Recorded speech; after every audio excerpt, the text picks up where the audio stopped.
Hello tout le monde, aujourd'hui on va voir comment avoir 999 noix Korogu. Tout d'abord, cliquez sur Y pour ranger votre inventaire au niveau des items clés. Ensuite, vous pouvez sauvegarder.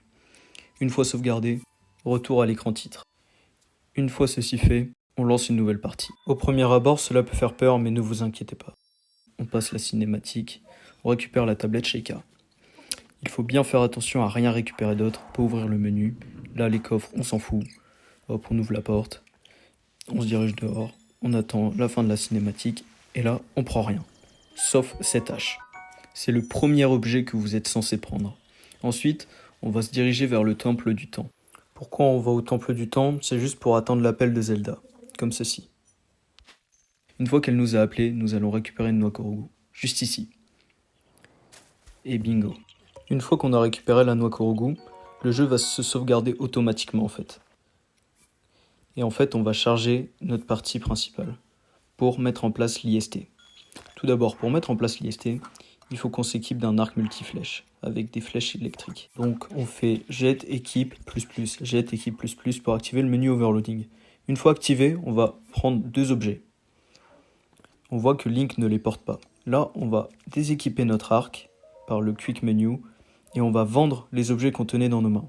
Donc ils vont pas comprendre qu'est-ce qu'on avait dans nos mains. Et là, ce qui va se passer, c'est qu'on va prendre un objet quelconque dans nos mains et on va le jeter. Donc on va jeter l'objet plus deux caisses de rien, donc ça fait bugger. On voit qu'il y a 3 sauvegardes de notre nouvelle partie. On va prendre celle-là du milieu, celle-là où on est censé être au niveau du temple du temps. Une fois chargée, on va tout simplement la recharger une deuxième fois en fait. On va remarquer ici que la hache va bouger en fait. Et une fois la deuxième fois chargée, on va déséquiper la hache. Et on va recharger encore la même partie, comme ceci. Une fois chargé, on voit que Link n'a pas d'hache, mais il y en a 2 qui ont été bougés. On va la retirer et cette fois charger la dernière partie au niveau du plateau du prélude après qu'on ait tout simplement récupéré le Korogu. Là ici, on va attendre qu'une sauvegarde automatique pop en fait. Donc on va forcer la sauvegarde au niveau du temple du temps. Une fois la sauvegarde automatique forcée, on va charger 3 fois cette sauvegarde. Donc ça fait déjà de 1. Ensuite, on la charge une deuxième. Et là, une troisième. Une fois ceci fait, on peut ouvrir notre inventaire et charger la toute dernière sauvegarde automatique au niveau du temple du temps qu'on a forcé.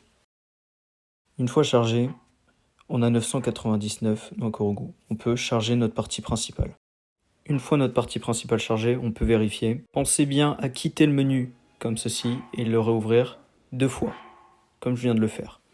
Ensuite, on quitte le jeu et on relance notre partie principale. Et là, vous avez 999 noix définitivement.